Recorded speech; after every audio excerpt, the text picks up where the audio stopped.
Donc maintenant, c'est parti pour l'invitation, aussi communément appelée tuck turn. Donc c'est là où ça commence à devenir mêlant. Nous, tuck turn, on appelait ça on appelle ça invitation. Il y en a qui appellent ça tuck turn.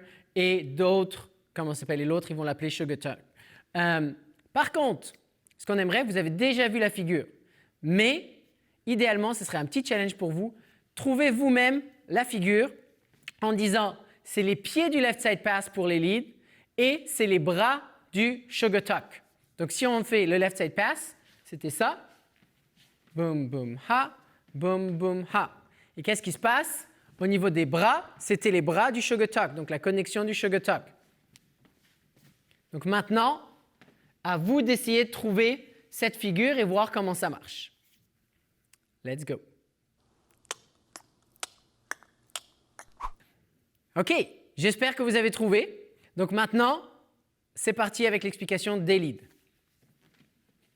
Donc, au niveau des leads, comme je viens de le dire, c'est les pas du left side pass. Donc, c'est exactement la même chose. On ouvre, on se dégage du tapis, on est sur place, on revient sur le tapis, triple step. On ouvre, on dégage, sur place, revient, sur place. Et comme on a dit précédemment, c'est la connexion du sugar tuck.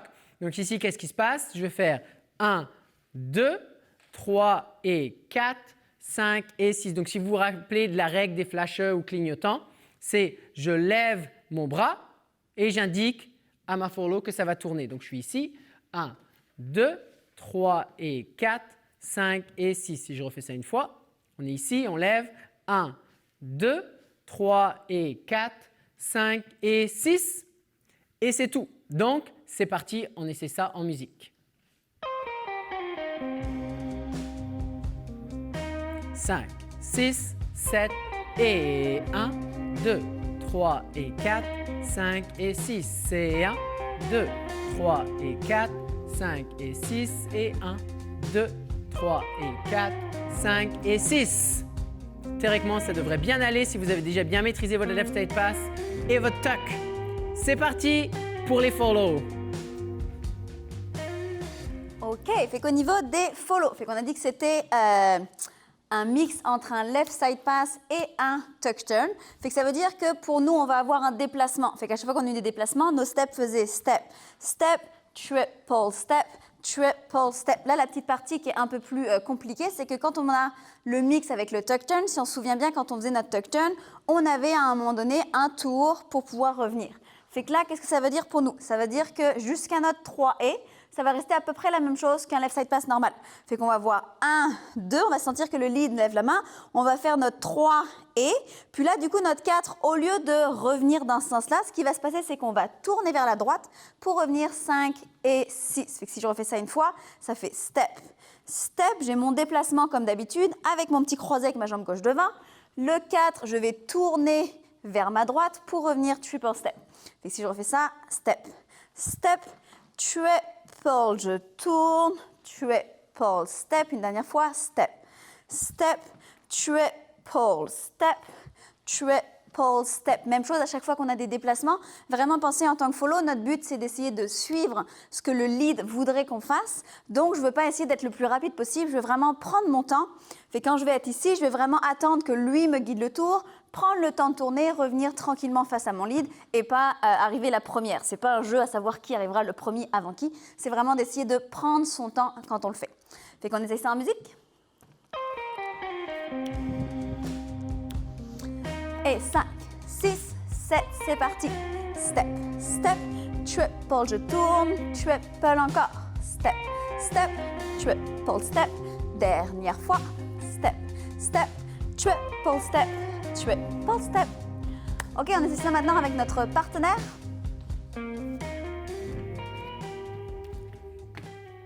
Donc si ici, et on fait d'abord pareil que tout à l'heure, pareil que pour le 1 de 1, juste le déplacement. Donc on ouvre, on place la main de la follow du côté droit de son visage pour qu'elle tourne et on finit.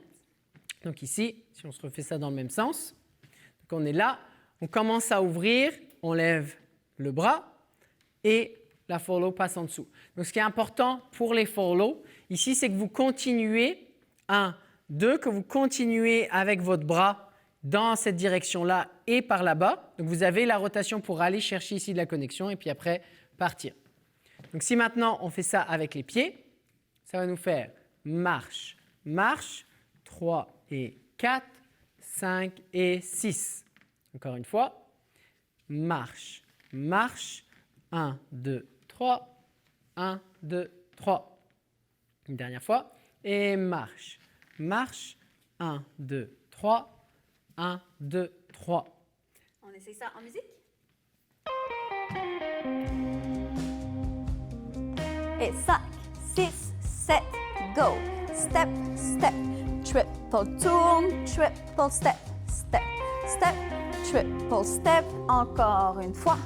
1, 2, 3 et 4, 5 et 6. Super, si maintenant on essaye de reparler un tout petit peu de la connexion, on avait dit quand on faisait notre tuck turn, fait que si on fait un tuck turn, que ici on avait une compression avant de repartir ici pour avoir notre connexion en stretch à la fin de la figure. Ici, vu que c'est un mix entre le left side pass et le tuck turn, on va avoir la même chose. Fait que pendant que je suis ici, quand on fait l'invitation, fait que quand je suis ici, vous allez voir qu'ici, on va avoir la même connexion que sur le tuck turn pour maintenant ressortir dans le tour et finir avec la même connexion qu'on a à la fin de toutes les figures, notre stretch. Si on refait ça une dernière fois, step. Step, on commence à avoir le début de la compression pour maintenant pouvoir sentir que le lead me demande de tourner et revenir sur la fin de notre figure. Et c'était l'invitation.